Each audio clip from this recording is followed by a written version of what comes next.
Mbote na bino baike na banzete bozali ebele bozuli baku oya kolanda biso na ngonga tozali FM télévision ezali manaka na bino loba bien oyo nazaka na isengo ya ko présenter bino yango toye koloba bien na mokolo ya lelo bozali ebele bozolanda biso en tout cas tika na miemi ya nyonso o basalaka ete tozwa bongo bopikiliki ya koyaka liboso na bino pe kopesa bino o ezali basango to pe kolobela maema tali mboka Congo démocratique toko miemi ya bongo mwasi ya lokumu moko to benge na kombo ya Timi na Nzengi la diva supérieure la patronne to pe siombote bisiko zali nzambe ya baksela ya mingi pe côté ya Cape Town pona bino ba nyonso bolanda biso na nzela ya YouTube bo continuer ko s'abonner massivement na chaîne YouTube na biso Fondation Malua wana to bandi bongo na Yannick Kasongo depuis Cape Town Tobo Sanité Randi Mutombo loba bien mokolo lelo ya mbelbino mona mboka zali mosali ya nzambe na kombo ya Kenda Ombent Archip azali mosali ndenge na utai koloba pasteur na église évangile de la vie éternelle bokomi tu na lolenge kani tokomi na mpifo ya koyamba bongo mosali na tata ezali po sango ezali sangwana yende amemeli biso pe elongo na bino tokoyeba na ko découvrir yango na sengi na bino en tout cas fongola makutu zala scotché po ya bien ezali koya balobi mongongo ya nzambe ba bwakisaka yango te pe bazwaka ngo na négligence te esengelo zwango na makasi nyonso po ete tango nzamba lobaka asalaka papa Archip mbote na yo mbote papa Christ boni te tozali malamu ndenge nzamba bateli biso to sepel ko yamba na mokolo lelo na loba bien est-ce que obongisa mi po ete oloba bien oui na koloba malamu penza biso to lobi ko loba bien lo lobi o limbola ngo malamu oui o limbola malamu to bandina na o italio boni lingomba nzambe évangile de la vie éternelle oui lingomba tozali malamu ata tozali mibale misatu meza déjà lingomba nde ezali malamu kuna faillite ezali te biso tovandi cellule na biso ezalaka na busumelu nde sika to partageaka liloba ya nzambe. OK bana nzambe bazotalo na ngonga oyo papa Kenda Archip nazotala yo pe nazana mitune bele baike pe yo na ebisi bango bafungola makutu basi bafungoli makutu po ba exactement nini o memeli bango mokolo lelo na loba bien sangoni no memeli biso. OK papa Christ ya yambo penga na pesi mbote pe na ba oyo bazolanda biso sango ya malamu na memi ezali ete na yoka kimbela ya mokonzi ya mboka papa na biso mokonzi ya mboka kolobake élection ezali papa Félix Tshisekedi Tshilombo. OK azali kaka mokonzi moko oyo toyebi yango nde ngai pe na ye lokola pe kozala candidat pe présidentiel na 2023 loba bien na loba bien po mbela ya mokonzi ezake toza na etat ya droit zela papa Archip zela oyo kimbela ya tata mokonzi ekolo koloba ete mabonomi ezali OK na yango to bandi déjà phase liboso ya enrôlement baninga bazwa de carte so kamataki ya yo carte bon na kozwa nano nazwi na te na kozwa na to bandi ete kolezali sikoyo position na yo ezani na ba élection o balobi e kozala position no ezani ngai pe na lingi pe nazala candidat présidentiel olobi nini candidat présidentiel dans la cause mambo nani toi ça va olobi ozala candidat président. OK ngai pe na lingi kozala pe candidat présidentiel simple serviteur parce que nazali mosali ya nzambe ou annoncer candidature na yo na ye pour na se présenter na lobake ngai pe na koti pe na boîte wana siko déjà on dit nous à la candidat président au consulter lingomba nzambe to oza lingomba politique te ngai nazali mosali ya nzambe mais naza mandaté et pas na nzambe. Très bien oza lingomba politique te jusque là na yebi politique pété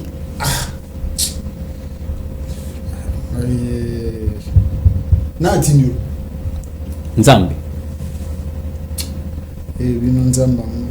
bite vraiment banda cause nzambe ni atindio te ngai naza mosali ya nzambe makamwa na salaka eutaka epa na nzambe nzamba atindio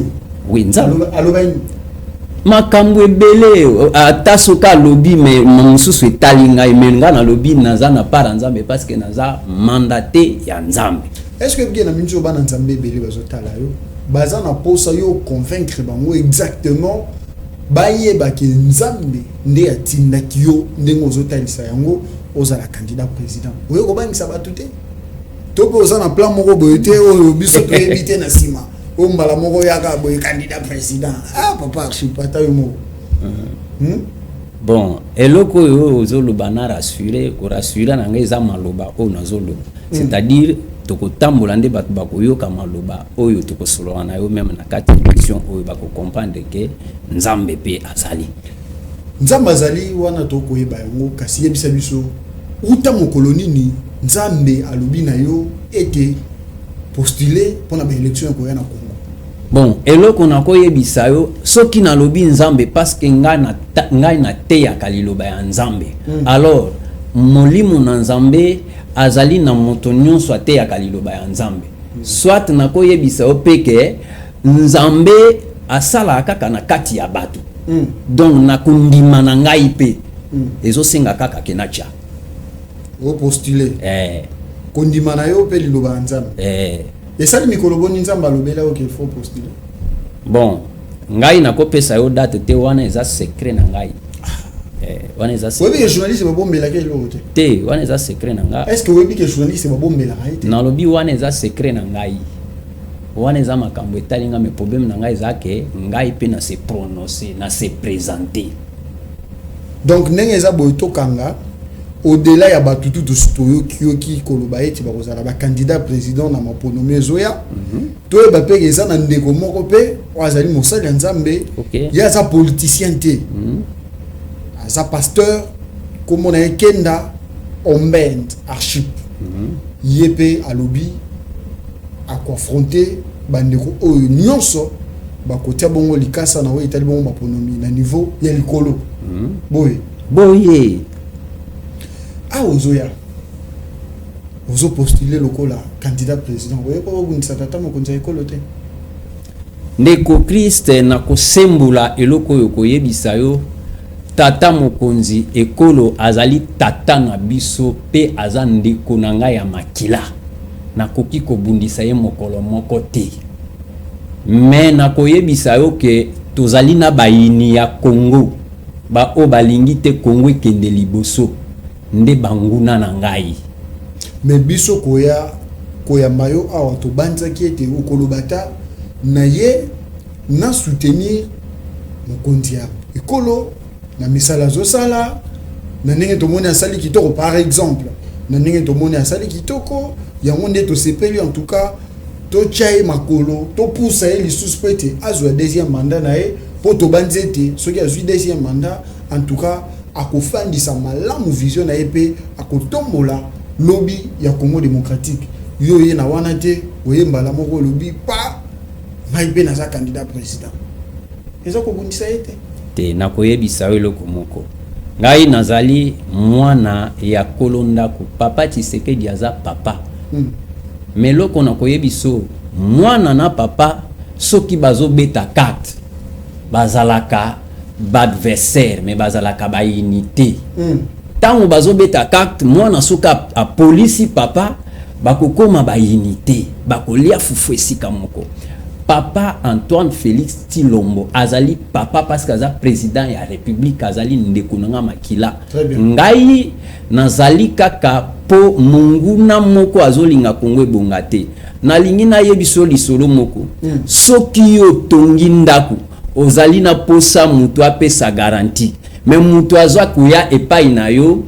apesa garantie te me abanda kofuta kaka me akota na ndako wana est-ce que yo kosepela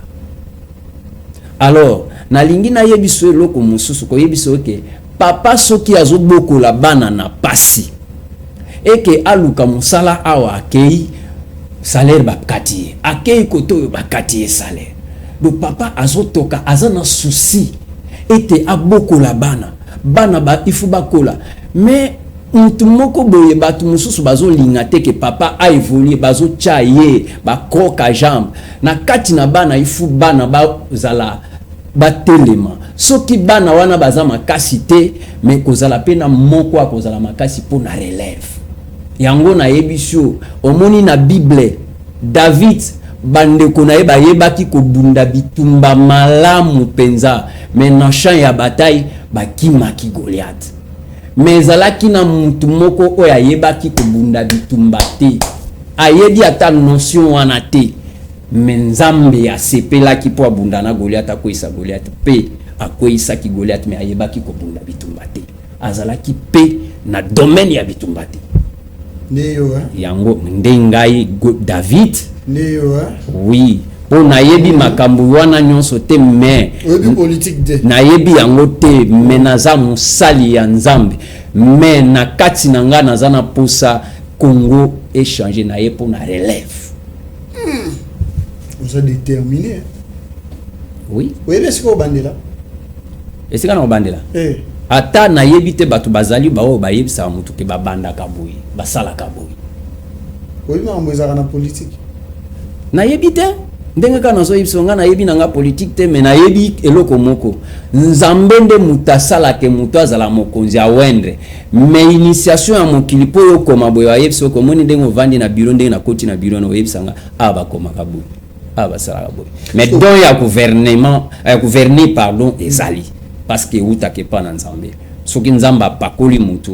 mais pona kolakisa il faut bato mayele ya mokili bakolakisa okeli bakendaka boye basalaka boye ndeko bakendaka boye Nzambe vision na provision oui yewana azala toujours bongo donc ozana kondima oui ndeko Christ naza déterminé ko yebisa yo ke eloko moko nazo yebisa yo na uti ko yebisa yo bayini ya Congo ngai kondima nanga naza na kobanga eloko te parce que naza na posa ke to relever mboka ezala relever bayini na biso baleki ebele biso toza mboka oyo to bénéficier na makambo ebele mais tozo bénéficier te parce que monguna alingaka te biso to bénéficier donc lokola Goliath Philistin alingaki te Israël abunga mais Nzambe lokola azalaki Nzambe ya Israël ti suka sepelaki ke il faut ba Philistin bakoya parce que baza ben circoncis parce que na mission na naza incirconcis mais ba américain na ba occidentaux bato bazo banga bango nga na obanga bango te po liwa na nga eza na maboko ya Nzambe eza na maboko ya occidentaux te bato ba banga ba occidentaux bato nyonso baza na mayele ba banga ba occidentaux mais nga na banga ba occidentaux te yango moni na hotelema na yebise ko munguna ya Congo po occidentaux bato ba banga bango ba américain bato balobi ba américain ba grande puissance bazo banga ba américain ba banga ka Nzambe te apesa biso pema Nzambe apesa biso pema yende aza capable ya koloba ke muta kufa de moya suka ezalaka pa na Nzambe mais bato bazo banga po ba passer bateya bato balobi ba américain ba grande puissance oui effectivement bakozala pe ba grande puissance mais tokoki ko banga bango te po dosala likambo boye na koboma yo bangi ya ngai na zo banga te liwa na kokufa pete bo mutu na mokila kufa abomanga te soko lingo bomanga ndeko Christ na yoki ke yo bomi Nzambe nde bominga soko bomina no Nzambe tenga na kufa te oyebi Pasteur Archib Kenda oyebi moko na yebite Nzambe mutatindio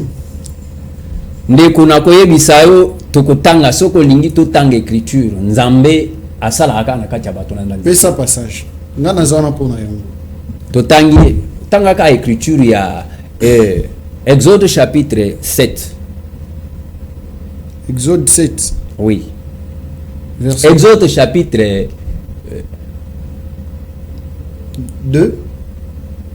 non 3 verset 7 3 verset 7 limbisa moke 3 7 OK zotanga bandeko bolimbisa toyambi pasteur azali bongo ko accompagner maloba na ye na ba écriture sainte totangi OK l'Éternel dit je vis la souffrance de mon peuple qui est en Égypte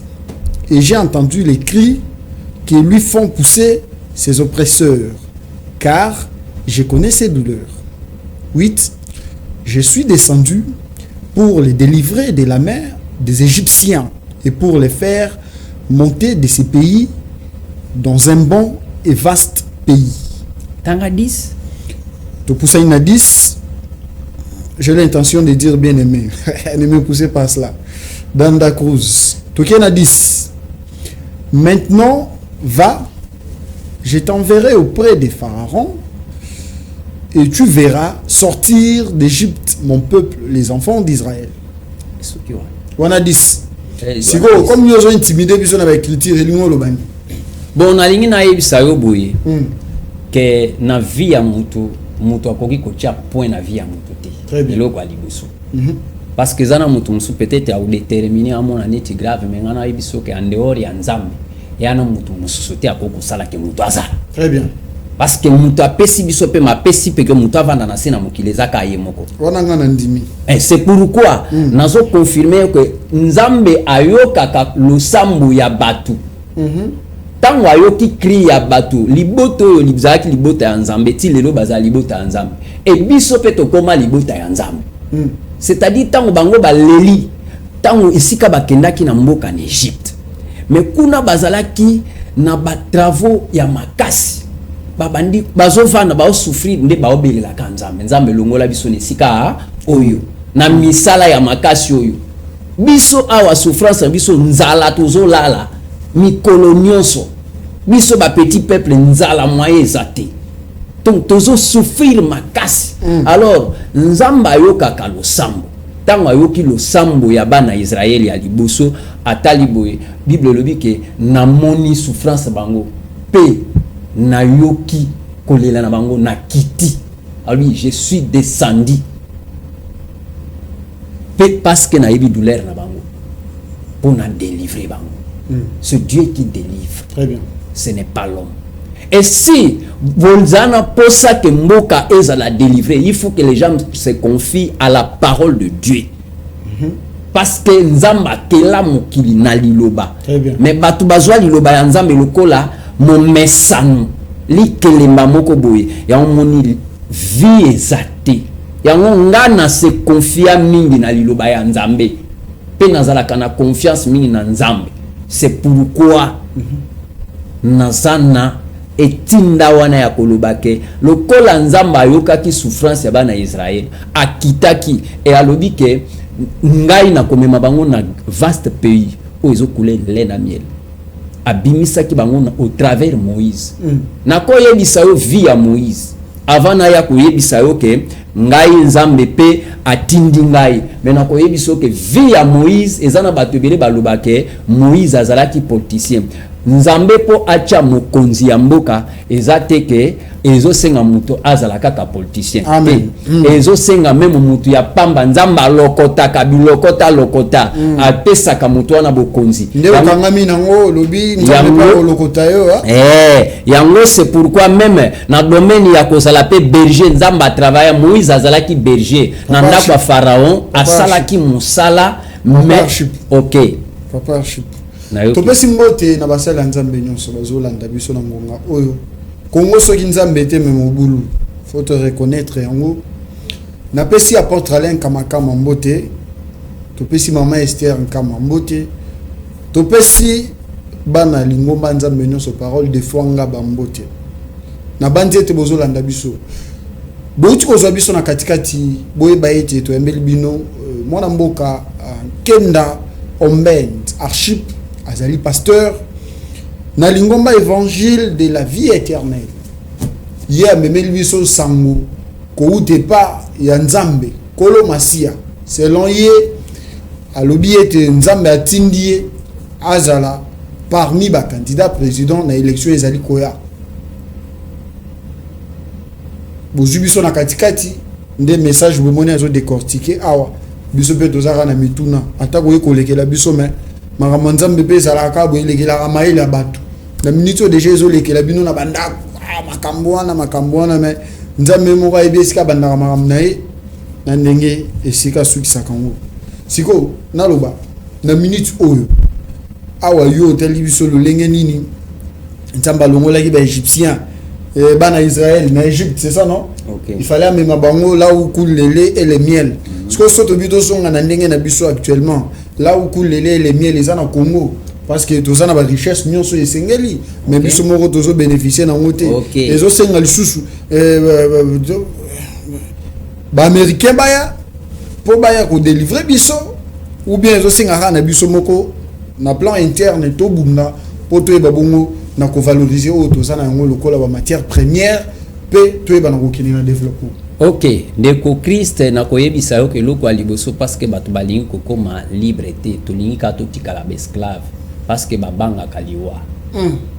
Eloko wana obetela yo sete po batu babangi mundele makasi. Banani babangi mundele. Mokili mobimba bazana ba grande puissance. Mais ngai nazo solo na grande puissance azaka moko. Nani?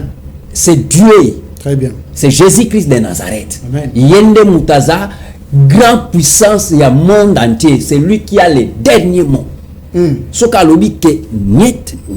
Alors mutu ya bongo il faut biso to pesa ye limema, il faut to se confier na ya moni nazana confiance ya koyebisa yo ke ngai na kozala parmi, parce que Bible le dit, avec Dieu nous ferons des exploits. Ça c'est la parole de Dieu. Alors, c'est pourquoi nous avons dit que ololenge yo uti koloba biso tozana pays les eaux coulées lait na miel. Mais pour to bénéficier ango na uti ko pese exemple que kolondaku asalisi ndaku soki mutu locataire azoya il faut futa nanu garantie na simande akoti na ndako soki locataire azoya négligence alobi nga na kofuta garantie te na bano peso ka na moi c'est que ekosimba te ko bénéficier te. Donc biso toza na bozu tozo bénéficier te. Alors parce que toza mandaté na batu ole que toza la mandaté pa na nzambe kolo mokili kolo mabele mais biso batu bakomi soki baye omoni na est liwa ezali dit parce que ba lui qui ba teka moi portion ya mabele lokola bateka bato bazo réclamer que place au bateka te mabele ya Congo eza na lisanga Congo eza bomoko Congo nyonso eza na sima ya président de la République banguna ne bazo luka balelisaka biso mais na diplomatie ya tata mokonzi ekolo na unité ya ba congolais papa suana déjà ekomi kosila malembe wana eza précision sengeli totalisa Congo ezali moko pe ekokabonaka te biso tokoleka Congo ekotikala ya bana na biso ya bakoko na biso pe kozala kaka lisanga yango na koyebisa yo ke nazongi na maloba na yo naza kondima ke tata mokonzi ekolo na biso papa Félix Tshisekedi azosala makasi soki na nzela na ye te mbele kimia ekoti te. Donc kimia ekoti na nzela na tata na biso parce que aye azo bunda makasi aza souci ezali bana bazala na pasi te. Mais munguna azo linga kaka te munguna telemi parce que azala kana intérêt ya linga kate biso tozwa 100% ya linga ka bango bazwa ke belé biso tozwa ka moke. Très bien tozali ko pusana tika to tunobe ba mituna msusu ayo lobi nzamba talisio ke okoma mokonzi ekolo boete oko postuler pe okobima na yango nzamba moni Félix te président de la République nzamba moni ndeko Katumbi te amoni ndeko Fayulu te ndeko Muzitu te to ekipe ba docteur mususu ekomi ya ba pasteur na ba docteur bo batu nyonso bakomi bango nyonso nzamba moni bango te moni ka yo papa. OK na ko répondre yo boy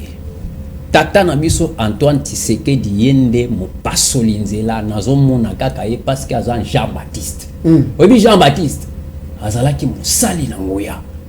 de Félix papa na biso Félix Antoine Tshisekedi azan Jean-Baptiste. Mais il fallait que Jésus aille dans la cause non bien na yo ki bien te bandela na côté wana na lobi batuno sotangi wana na moni ata mutu te na moni kaka tata na ngai Antoine Félix Tshisekedi papa Choup Zela Moïse Katumbi yete te na moni yete Martin Fayulu Denis Mukwege na moni te Adolphe Muzitu bon ngai na moni te Félix Antoine Tshisekedi Tshilombo papa na nga Félix Antoine Tshilombo yende aza Jean-Baptiste. OK yende mo pasoli nzela ya RDC a pasoli nzela. OK il faut Jésus aya Jésus nena. oh mais oyo azoloba na Jésus apa na kati na bato pour ça quatre émission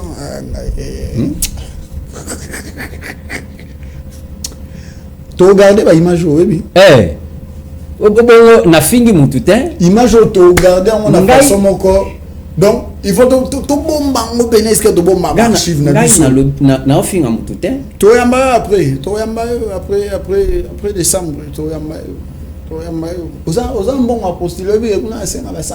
000 oui mbongo mwana nzamba za mbola te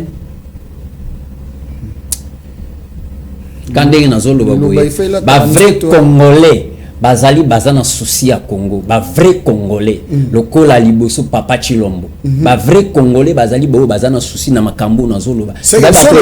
bima solo ba vrai congolais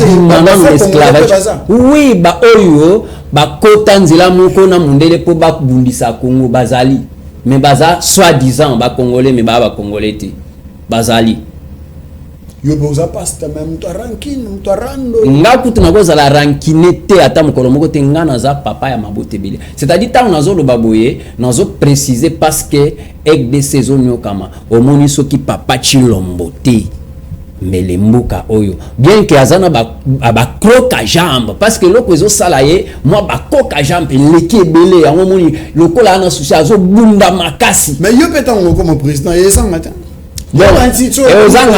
attaque aux olobaki papa Félix aza Jean-Baptiste yo Yesu yo papa Yesu sengeloya yo ansipi Yesu pe na ndenge toyebeli histoire ndenge tango utaka likolo pa tata kitaki na se asala kina ba ange c'est akutaki ba Pierre ba nani ba Simon ne ba to asala kina bango musala tata yo pe ndenge mo tango ozala na se awa musala tata pe osala ngoka na bato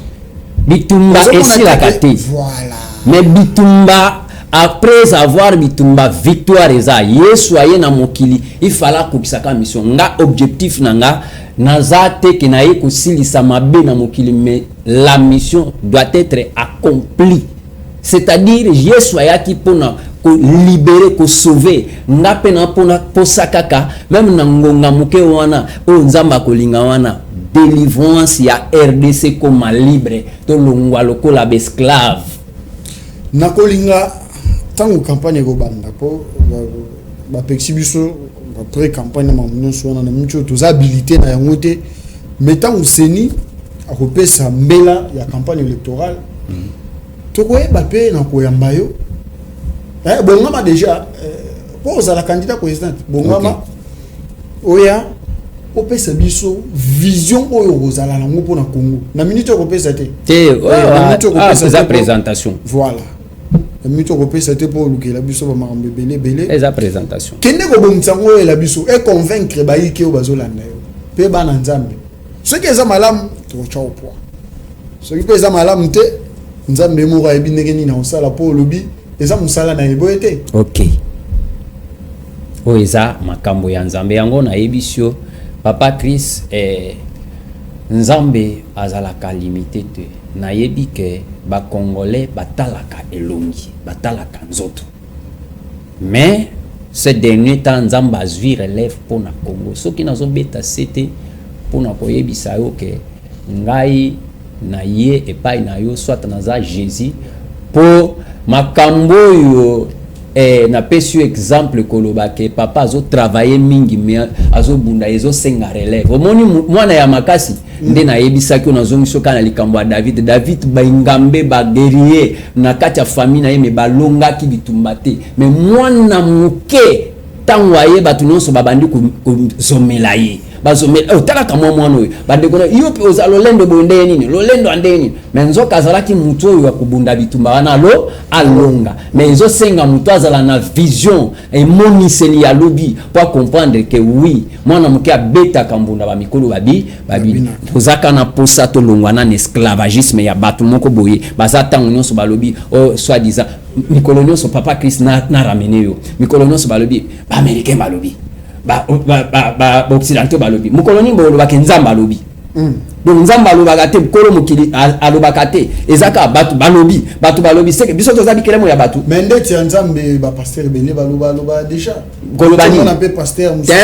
sa vision na yawa lobio kokayo loba sikoyo kotambola na mboka eloko liboso kolo mokili azaka moko te papa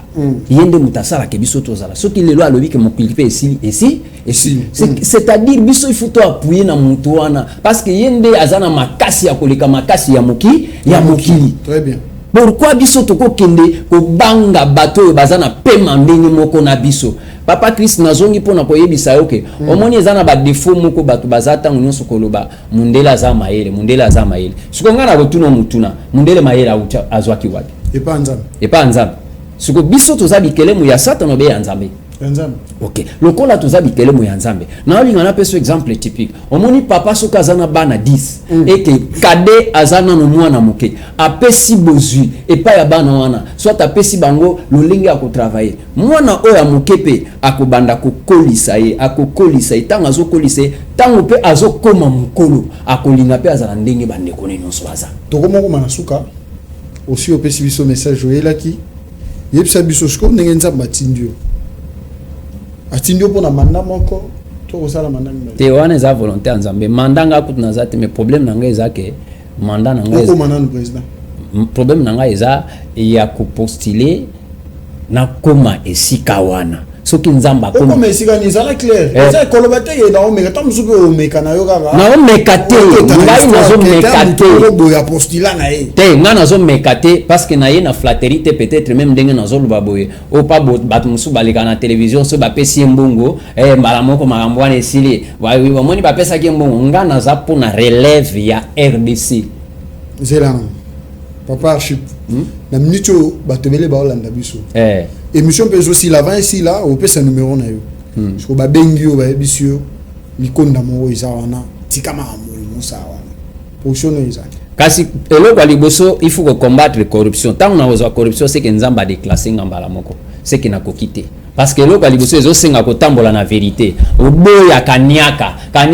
epa na nzambe ezama be makasi alors tant on a kaniaka ya mbongo c'est que mission na kokisi te nzamba abominga mbala moko pe na kufi na ovanda su na bomo ite na kufi libela oyebi bato baboya ka corruption oyebi bango sio mona bango bon na yebi bango te na yebi bango te wana kar papa ngana bangele lokwa mokili te bozu ya mokili ngana bangela yango te wana bapale ngai bozu ya mokili na kobanga yango te ngai vie éternelle omoni nde na onyoka ma monsieur zo chèque nazwa te papa na oyebisa yo ke quelque soit ayé combien mais je suis déterminé de délivrer les peuples de Dieu pour que la paix règne na RDC tokomi na suka tozo peso temps pesa biso message no suka comme ça toka bon message na ngai ya suka ezake ngai nazali kaka na posa na postuler pe lokola candidat présidentiel kolanda mbela ya mokonzi élection ezali alors position na ngai ya liboso yango wana na yaki na présentation pour na se présenter pe ke na koti pe na boîte wana alors maloba na ngai ya suka po nazana malobe belete na sina lobi mingi mais mukolo musu soki na koleka na mission ya liloba ya nzambe na ko expliquer parce que bat balobi ke pasteur akoko ta politique te ya boy na boy nyonso wana eza ba longue histoire parce que na ebite mais na kosuki sa pe na tuno mutuna ke tuna pe ba pasteur na yo ba yebisa yo même ba pasteur nyonso oyo mungi ke baza ba docteur ba yebisa yo place nzamba koma lobi ke ngai nazali politicien ba pesa yo vexé wana place nzambe na lobi te ke musali ya nzambe aloba banda uta na éternité koloba ke ngai pe naza politicien o memilanga vexé wana alors na suki si wana numéro nanga eza 090 76 69 508 090 76 69 508 ngai maluba esuki wana parce que o ezalaki présentation nazana maloba ebele ya koloba te po na sina lobi vraiment je pense na suki wana Papa Kenda Omend Archip azalaki invité na biso mokolo lelo ezaki loba bien on a zaki na isongo représenter bino yango ezaki moins spécial. Pourquoi? Parce que tozaki na posa toyo kae toyo ki a se présenter boyoki oya lobby apesi numéro na ye ozana posa okota en contact na ye bengaye et kozala elo kamala. Un grand merci à la grande équipe pour accompagner biso mokolo lelo Torres Tibou Dan Daniel Da Cruz,